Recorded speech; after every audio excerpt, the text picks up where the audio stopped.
This is the Final Word Women's Ashes Daily, day 4 from Trent Bridge. Jeff Lemon and a new guest host, Cameron Ponsonby, joining the show for the first time today as a host of the Final Word. Been a guest before. The show's brought to you by Westfield London, Westfield Stratford City. And we have to start, as we always have to start, by summarising the day in 30 seconds. And as it is your first time, you are going to have to do it. Good luck. What a treat. England start terribly. They drop a catch at cover in the second over of the day. Heather Knight comes on to bowl. The game's kind of meandering nowhere. Then Lauren Filer comes on, gets 2 wickets in 2 overs, clean bowls Elise Perry and Talia McGrath. That kind of gives England the sniff where they didn't really have one before. Then all of a sudden we come back after lunch. England are a new team. They run through the Australian team. I think they go from 149 for 1 to about 250 all out. Ecclestone goes bang, bang, bang in the middle, goes to 3. That's very Final Word. And Australia kind of run out of batters. Alyssa Healy comes out at number 8, having demoted herself and promoted Sutherland. Then the final 3 wickets fall for 0 runs again. England look like they're going to chase it, no bother, chasing 268. Then they have their own bang, bang, bang situation. Ashley Gardner takes 3 for herself, and they finish 5 down, about 150 short. There you go, that's about 55 seconds, which is not bad. Time is weird when you're doing a show like this, right? You think tough. You understand time, but it doesn't work that way. Too many bangs. Too many bangs, yeah. I mean, you would have thought the banging would help make things quick. What an extraordinary day. It went everywhere. It went from, at the beginning of the day, I was like, Australia pretty much have this match locked up. Sure. Halfway through it, they're done, it's over. And then by the end of it, they've got it locked up again. It kept on flipping from one team's despair to the other. And despite the game having been, until about the last hour really, kind of theoretically in the balance, I've always felt that Australia were ahead. I've always felt that Australia were doing much better than England. England were playing catch up. And then when Australia collapsed in the afternoon, I went, shit, like England can actually win this game. 260, no one's really looks like getting out there. The fact that Australia got bowled out in the way they did, I thought was pretty bad. There was no reason for it. You had Alyssa Healy chipping full tosses to mid-wicket. You had Sutherland kind of tapping a half-tracker to square leg. There was no reason why Australia should have got bowled out the way they did. And then when England come out and they're 50 for none after 10, you go, well, with 5 more overs, the new ball goes away. Then what really is there left stopping them aside from just the general horrible pressure of a run chase? And it turns out that is really horrible and pressure-filled, and everyone gets out. And I mean, yeah, it's exactly what happened. But at the point where they're 55 off 10 overs, and I'm thinking, well, lunch tomorrow, they can run this down by lunch tomorrow. But if we track it back to the start of the day, you've got Litchfield starting with Mooney. They cruise along for a while. They're at 99 when Litchfield gets out, having made 46, I'm going to say. And then it's a Perry-Mooney partnership. They've done it so many times before. They get Australia up to, 149, I think it was.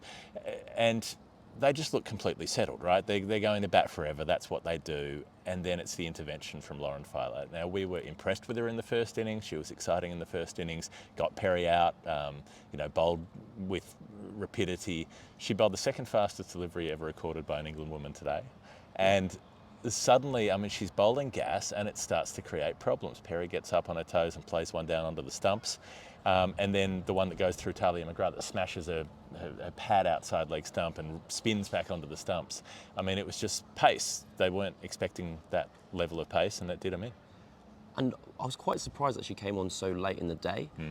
England, I feel like England have kind of slightly regressed from their initial statement of all-out attack. Like, we got told, we're going to play white ball cricket with the bat, and when in the first innings they had 5 catches in all the time to the seamers, and Ecclestone had a short leg and a silly point 24/7. And this morning there was this element of England almost playing a bit of a holding pattern game. Heather Knight came on for some control, and they didn't want Australia to run away and build this lead of 400 very quickly, which was contrary to Filer's selection, which was the point of, we want 20 wickets, we need the game changer. But it worked. It did work. It's kind of one of those, what a genius moment of captaincy, just a matter of timing. And so Filer came in, and she took 2 wickets through kind of that added extra pace. Perry said, I think, after day 1, that players were going back to lengths that they kind of weren't meaning to, when really they needed to get forward. And she was Filer, whether by design or by luck or whatever, would bowl back of a length and it would skid through much quicker and much kind of lower than the Aussies are expecting. That happened again today. All in all, I think something I found funny. So the first 5 dismissals were all clean bowled. Only 2 of them were straight. Huh. Yeah. Is Three it clean chop-ons. bowled? My understanding of clean bowled is it hasn't hit anything else. I mean, you're bowled. Well, if it's deflected off something, then you're bowled. I guess so. But I've you're not always clean bowled. I've always conflated the two. So there we go. Just a thought. I'm just throwing it out there. I reckon to be clean bowled, there's got to be no contact with anything else, hence clean. I think you're correct, but I'd never considered it until now, so I don't want to back down so publicly. We can do it privately afterwards. It's fine. This is a very public forum it's like the double bluff thing. Natalie Germanos pointed this out for the first time. It's not a double bluff, it's just a bluff. It's literally just a bluff, and thankfully, I've actually learned from that because I was a serial offender of that. Going, they're double bluffing again. They're pretending to do something they're not actually going to do. A double bluff is if you set up the field for a bouncer and then bowl a bouncer. Yeah. Because they're expecting you to bowl a Yorker. That's two bluffs. Yeah, okay. Or it's zero bluffs. It's both 2 and 0 bluffs, depending what your intention is. Lauren Filer meant to bowl straight. That was not a bluff. That was I'm going to bowl gas at the stumps. So that works. And then what they do is they set fairly conventional fields and they start bowling accurately in a channel outside off stump, and it's not easy to score, and it works. I mean, who knew? It's like Ben Duckett leaving the ball. At one point he's going to leave a ball and be like, oh, I didn't get out to that one. That's amazing. Maybe there's a reason that people do this. Maybe there's a reason that you have field settings in the way that people have done it before. Because then there's pressure to score. So Sutherland plays the pull shot. She's been put up the order. It's that classic, well, you made 100 at number 8, so you've got to go up the order now. I think they wanted her to replace Perry at that point. So Perry's out, and they're like, okay, well, we want the mini Perry. We want the calm, sort of sensible stroke, the sensible stroke player who can just kind of bat through and bat time. And she plays the pull shot and ends up holing out in an unexpected way. I don't know, is it pressure or is it whatever else it is? It can do weird things to you. I actually thought, I didn't mind Sutherland going up to number 6. I absolutely did mind Healy going down to number 8. Yeah. And again, one of those things where if you're England in that situation and you see your opposition captain sliding further and further down the order, from a position of strength that Australia were in when Sutherland walks to the crease, all of a sudden you get this sensation of they're on the run. Like, oh, why are they avoiding us? And prevention's better than cure, right? So you can say, oh, Healy got 50 at the end, and that showed that it was the correct decision. She batted really well and saved her team. But she saved her team from a position that they didn't necessarily have to be in. That was, I think, it was that little mini stretch where 3 wickets fell for 3 runs, and that was the period where Healy would have come in before that collapse happened, or she would have come in after the first wicket of that rather than the second and third. And so that was the point. That was the first time in the match where I went, England are a chance of winning here, and Australia have actually considered the fact that they might lose. Yeah, I thought it was reasonable to say Sutherland go up, and then you've got Gardner at 7, so you leave her at 7, so it's a direct swap from your 6 and your 8. That seemed to make some sense to me, but it gave her a reprieve of 4 deliveries, Healy, because between coming in at 6 and coming in at 8, because Mooney's out, Gardner's out, and suddenly Healy's in, and they're really in some strife at that point.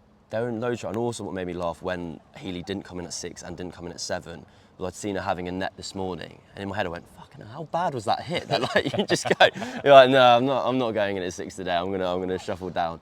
But they were in a period of strife, and then Healy did save the day with Alana King. Alana King kind of just dead batted it and stayed the course, and so England would then the lead went above 250. But with the way the match has been playing. I thought 300 or 320, England would have been chilled with that. The way they're talking yesterday, we'll chase anything, no problem. So that looked attainable, right? So everybody, they were putting up the record chase. Oh, the record chase in women's tests is 198. And it's like, yeah, but there haven't been many chases because often you don't even get to the 4th innings when you have so many women's tests were played over 3 days. This one, I was like, the way this team plays and the surface they've got, 250 should be something that they are very happy trying to chase. Absolutely. And that's how they came out and attacked it. Like you say, 55 after 10 overs. Australia have the quicks on, they're getting bashed around again. And England look like a team that is going to run this down. On the records point, I feel a little bit like last year when the 100 was in its 2nd season, and they're going, this is the highest score in 100 history. You're like, well, this is the point, we're building women's test cricket, so we're still quite early in terms of the records being set. This is the highest score by a Trent Rockets number 6 in the history of the format. And what was the question? Don't know. It was about, it wasn't really a question so much as an observation that it felt like a very chaseable target. Oh, no, absolutely. And especially when it was a proper cricket cliche period of play where Beaumont and Lambs come out and you go, right, this is the moment where bowlers have looked at the most dangerous when the ball's harder and they're getting some movement out of the surface. They flipped it on its head and they were flying along and it looked so easy. I was like, they're going to piss this. This is going to be such a simple task. And I really thought that when Sutherland came on, and I think it was like the 6th or 7th over, and she was bowling like off-cutters. She was running her like fingers over the seam, trying to get some movement off the surface rather than just conventionally trying to nick people off, as happens at the start of a cricket innings. And so I really thought England were in such a strong position and heavy favourites at that point. They were 200 runs away with all 10 wickets in the hutch. Like, I always try and change the mentality of a chase where if you're 0 down and you've got 50 on the board, actually we're chasing 50. We're chasing 200. Yes. We're not chasing 250. You're starting. And if you're starting from scratch and you're fine. You're starting, and everybody's and your openers are in, right? Like they're happy, they're hitting the ball well, everything's going well for them. So then there's the intervention, and it's the Ash Gardner intervention again. So we'll come back to Sophie Ecclestone. I'm aware we haven't spoken about her yet. That requires its own segment, I think, at the end. But Gardner sort of has gone toe-to-toe with Ecclestone, the first innings, 4 for versus 5 for, and then this time around, and Gardner took the most important wickets every time in the first innings when England were on top. And then in the second innings, well, she gets Beaumont out immediately. The first ball Gardner bowls, edge to slip. She gets Heather Knight with one that rags and that keeps low, and that is a brilliant piece of umpiring because it hits just in line with the off stump. It's turned so far from outside. It's an easy one for an umpire to not give out because they'd say, it's turned too far, I don't know what it's doing. But it was definitely going to hit middle and leg. It was just whether it had hit her in line with the stumps or not. Umpire's call on impact, correct call essentially, and that was a brave call to give it out, and it was out. So Knight's gone, and then Siva Brunt, sweep shot, up it goes in the air, simple catch. Emma Lamb's got out in between times in there as well, LBW to McGrath, I'm going to say. And then Kim Garth picks up Dunkley before stumps, edging behind. So suddenly England are 5 down and they're 152 away. I mean, how do they play it?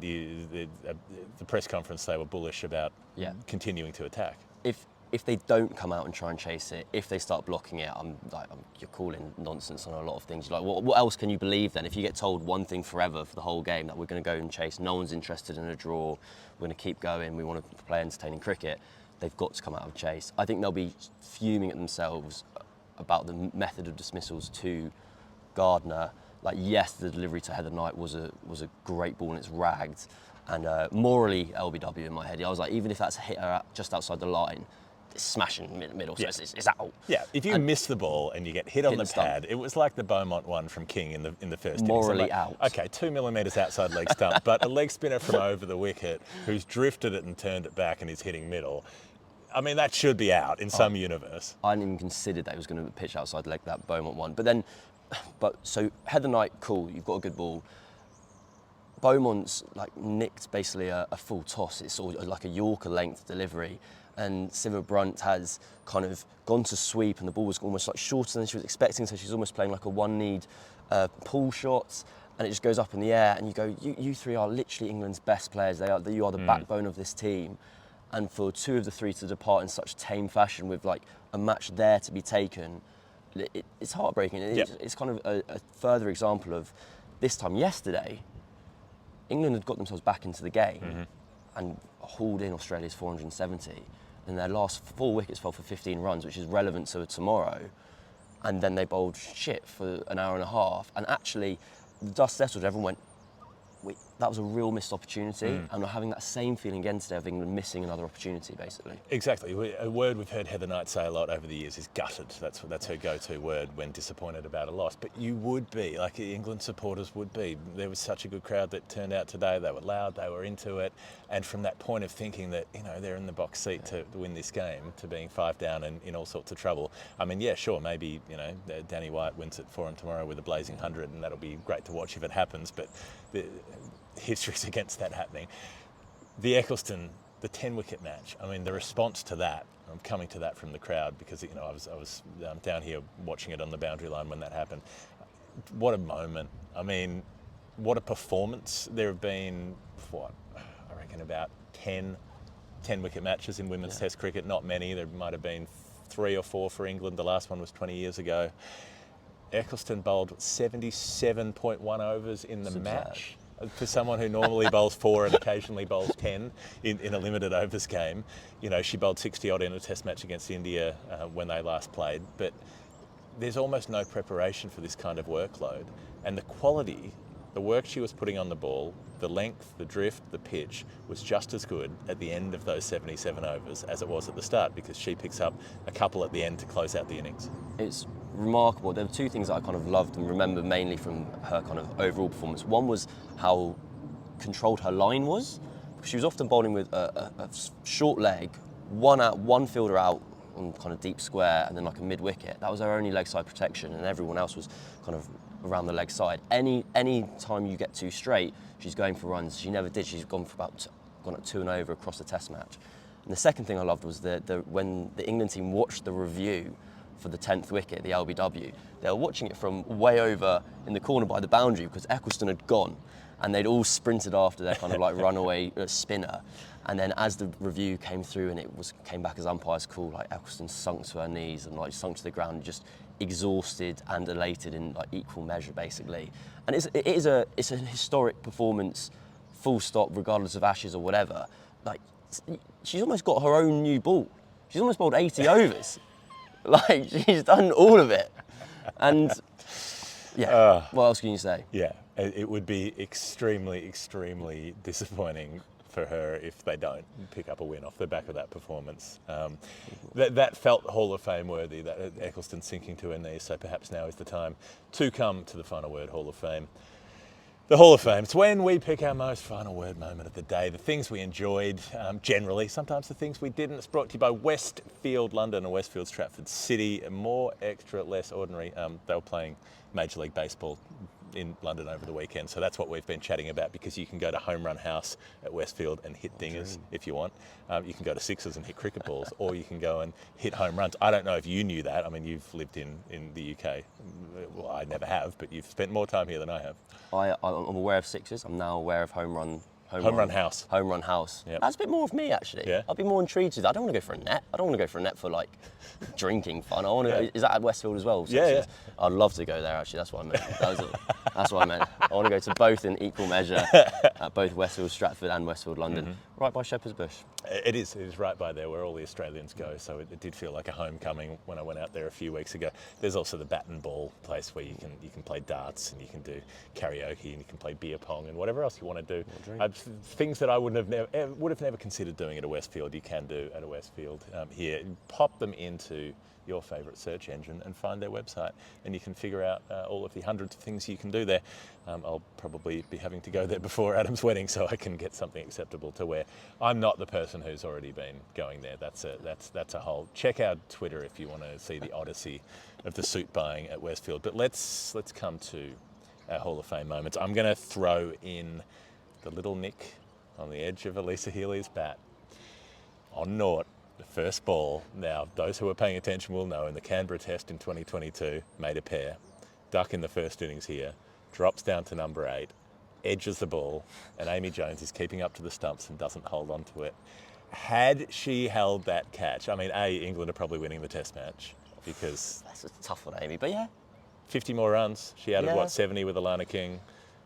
England could have been chasing 190. They would have been starting an hour earlier. Do you have it down as a drop? Yep. Or was it just one? It hit the gloves.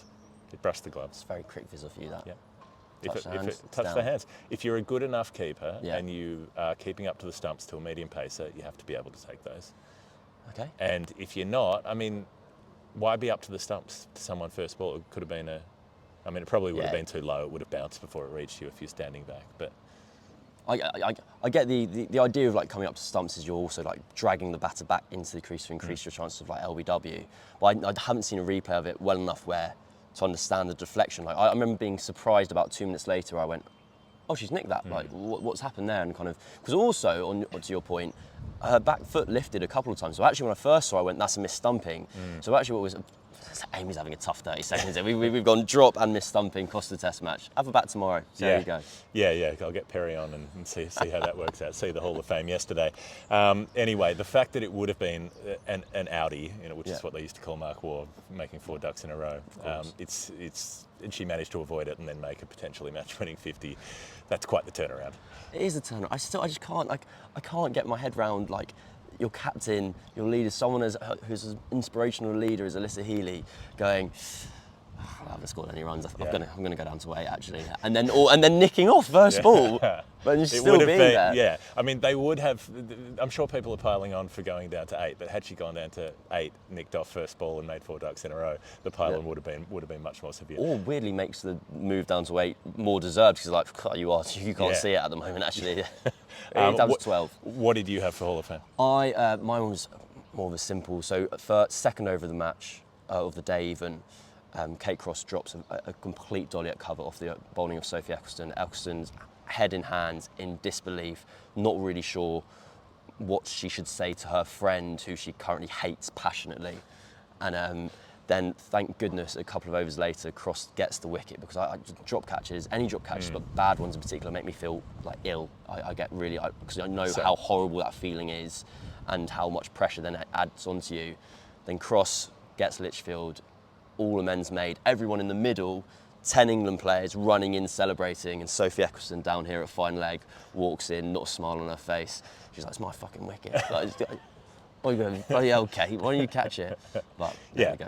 Why take the catch when you can take the wicket yourself? Exactly. That's always the thinking. And my last one is the hat trick that almost happened, and because Adam wasn't here, we thought it might happen. Gardner, first ball she bowls in the innings, Beaumont, caught it slip, okay. How did the first innings end?